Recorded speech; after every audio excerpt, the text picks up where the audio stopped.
नमस्कार श्रोते हो. मी नीलाक्षी काळे-सालके, संस्थापिका मातृगंध पुणे. या भागात आपण ऐकणार आहोत मन करा रे प्रसन्न. माणसाचे अंगबळ पावलोपावली त्याच्या उपयोगी पडते. दिवसभर त्याच्या हातून घडणारी क्रियाकर्मे अंगबळामुळे पार पडतात. एखाद्या आजारात या बळाला ओहोटी लागते तेव्हा तो गलित गात्र होतो.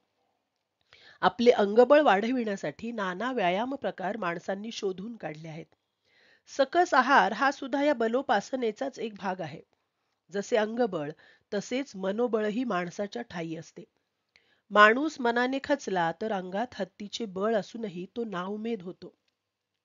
ऐन कुरुक्षेत्रात हतबल होणाऱ्या अर्जुनाचा विमनस्कता प्राप्त झाल्यामुळे महत्वाच्या क्षणी अवसानघात होतो.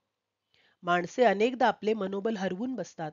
शरीरबल संवर्धनाचा जेवढा विचार माणसे करतात तेवढा आपल्या मनोबलाचा विचार ती करीत नाहीत. आपले मन आपल्या अंकित आहे, आज्ञेत आहे अशा समजुतीत आबालवृद्ध असतात. जीवनाचे स्वारस्य आपल्या हाती येते ते मनामुळे. आवडणाऱ्या गोष्टींचा आस्वाद आपण मनापासून घेतो. आपण ज्यात मन घालतो ते नकळत मनापासून केले जाते. मुलांच्या अभ्यासात मन नसते, नोकरांचे कामात मन नसते, पुरुषांचे प्रपंचात मन नसते असे अभिप्राय आपण सतत ऐकत असतो. मन थाऱ्यावर नसेल तर समोरची वस्तू असूनही दिसेनाशी होते. योगशास्त्र हे मनाचे शास्त्र आहे. मानसोपचार ही संशोधन शाखा आपल्या अनेक आजारांचे मूळ मनात असल्याचे सांगते. मनाची खिन्नता, सुन्नता जीवित शून्यवत करून सोडते. माणसाचे मन हेच त्याच्या मोक्षाचे साधन असल्याचे भगवंतांनी गीतेत सांगितले आहे. समर्थ रामदासांनी मनाचे श्लोक लिहून महाराष्ट्राची मानसिकता संस्कारित करण्याचा प्रयत्न केला होता. संत तुकाराम महाराज म्हणत, मन करा रे प्रसन्न, सर्व सिद्धींचे कारण, मोक्ष अथवा बंधन, सुख समाधान इच्छा ते. आपल्या जीवनाची खरी नियामक शक्ती आपले मन हीच आहे. आजकालच्या वेगवान जीवनात माणूस यंत्रशरण झालाय. आपल्या मनाकडे त्याचे लक्ष नाही. मन हे परमेश्वर प्राप्तीचे साधन समजणारे तुकाराम महाराज मनाचे मोठेपण मानत. ते मानवी मनाचे अभ्यासक व भाष्यकार होते. हा थोर संत मानव मित्र होता. या मानव मित्राने माणसांना कळकळीने सांगितले, तुमचे मनच तुमचा भाग्योदय घडविल. या मनाची उपेक्षा करू नका. माणसाचे मोठेपण मनोजयात असते. मनोजयामुळे मन वासना विमुक्त होते.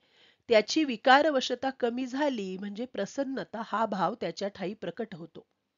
मन प्रसन्न झाले म्हणजे मोक्ष हाती येतो. अशी ही भाव परंपरा तुकोबांना अभिप्रेत होती. महाराज याच अभंगाच्या ओघात सांगतात, मन गुरु आणि शिष्य करी आपलेची दास्य, प्रसन्न आप आपणास गती अथवा अधोगती. मने प्रतिमा स्थापिली, मने मना पूजा केली, मने इच्छा पुरविली, मन माऊली सकळांची. साधक वाचक पंडित श्रोते वक्ते ऐका मात, नाही नाही आणिक दैवत, तुका म्हणे दुसरे. मन हा आपल्या जीवनाचा गाभा आहे.